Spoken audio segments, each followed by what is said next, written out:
चलिए हम लोग अभी जानेंगे असहयोग आंदोलन। तो असहयोग आंदोलन जो है ये 1920 में गांधी जी के द्वारा स्टार्ट किया गया था और यह जो है गांधी जी के द्वारा शुरू की गई देश में पहला जनव्यापी था, जनव्यापी आंदोलन था। यानी पूरा देश में इसको फैलाया गया, पूरा देश में इस आंदोलन की चर्चा हुई और भारत के अलग अलग क्षेत्रों में इस आंदोलन को चलाया गया। तो इसका जो बम्बई में नेतृत्व था वो क्या था, जमनालाल बजाज ने। फिर जो है मद्रास में श्रीराज गोपालाचारी ने चलाया था, जिसको राजा जी कहते हैं। श्रीराज गोपालाचारी को राजा जी कहते हैं, इन्होंने मद्रास में चलाया था। फिर जो है आंध्र प्रदेश में चलाए थे टी प्रकाशम, जिनको आंध्र केसरी कहते हैं। और जो है दिल्ली में आसफ अली चलाए थे और पंजाब में लाला लाजपत राय चलाए थे। और जो है बंगाल के क्षेत्रों में सीआर दास और उसकी पत्नी बसंती, सीआर दास और उसकी पत्नी बसंती ने चलाई थी। फिर जो है उत्तर प्रदेश में लाल बहादुर शास्त्री के द्वारा चलाया गया। तो उत्तर प्रदेश में लाल बहादुर शास्त्री के द्वारा चलाया गया और बिहार में राजेंद्र बाबू और मजहरुल हक के द्वारा चलाया गया। बिहार में किसके द्वारा? राजेंद्र बाबू और मजहरुल हक के द्वारा चलाया गया। यही मजहरुल हक थे जिन्होंने असहयोग आंदोलन के दौरान जो है 1921 में खैरुल मियाँ से, किसे? खैरुल मियाँ से ज़मीन दान में लेकर पटना के दीघा क्षेत्र में सदाकत आश्रम की स्थापना किए थे। सदाकत आश्रम की स्थापना किए थे और यहीं से वे द मदरलैंड पत्रिका चलाए थे। द मदरलैंड नामक पत्रिका चलाए थे। तो द मदरलैंड नामक पत्रिका कौन चलाए थे? ये आपको मजहरुल हक। और पटना में जो सदाकत आश्रम का स्थापना किए थे मजहरुल हक, इनको ज़मीन दान में किसने दिया था? खैरुल मियाँ ने। फिर जो है इसी आंदोलन के दौरान जो है आपको राजेंद्र प्रसाद ने वकालत छोड़ दी। जयप्रकाश नारायण पटना कॉलेज में उस समय थे और इसी पटना कॉलेज से वे नाम कटवाकर आंदोलन में कूद गए।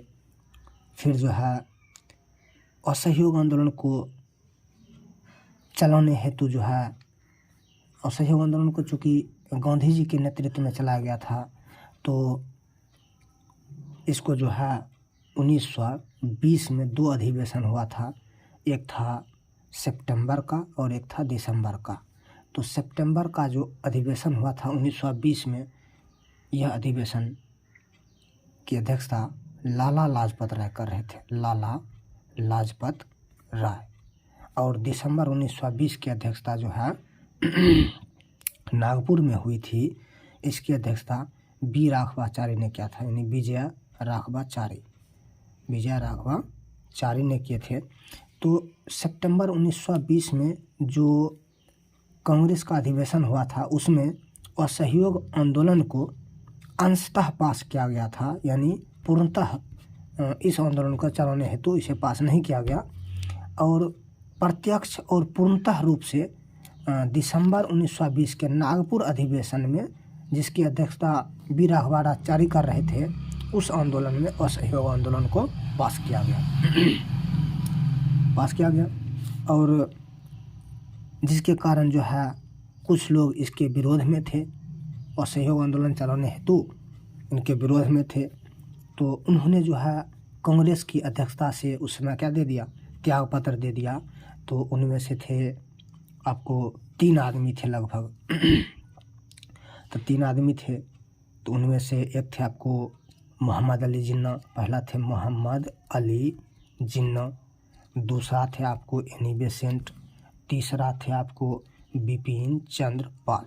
कौन थे? बिपिन चंद्र पाल।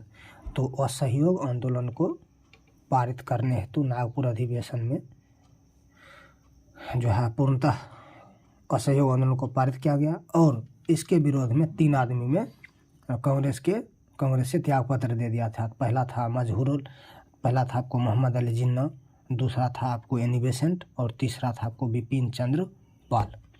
तो ये था आपको असहयोग आंदोलन। और फिर जो है असहयोग आंदोलन के दौरान जो है 5 फरवरी 1922 को उत्तर प्रदेश गोरखपुर के मतलब उत्तर प्रदेश का एक जगह है गोरखपुर, तो वहाँ पर जो है लोगों की एक उमड़ी भीड़ ने एक पुलिस स्टेशन को जला दिया था। तो जिसके कारण जो है गांधी जी इस असहयोग आंदोलन को समाप्त कर दिए थे। तो असहयोग आंदोलन को समाप्त करने का सबसे बड़ा कारण था आपको चौरा चौरी कांड। इसी को कहा जाता है, जो गोरखपुर में पुलिस स्टेशन को जलाया गया वो चौरा चौरी कांड कहलाया, क्योंकि ये उत्तर प्रदेश के गोरखपुर के चौरा चौरी स्थान पर यह घटना हुई थी। तो गांधी जी चूँकि सत्य और अहिंसा, चूँकि ये हिंसक के पुजारी नहीं थे और ये इस आंदोलन को अहिंसा के तौर पर आगे बढ़ाना चाहते थे, जिस कारण जो है गांधी जी ने असहयोग आंदोलन को समाप्त करने का निर्णय लिया, इसको बोला ख़त्म कर देना।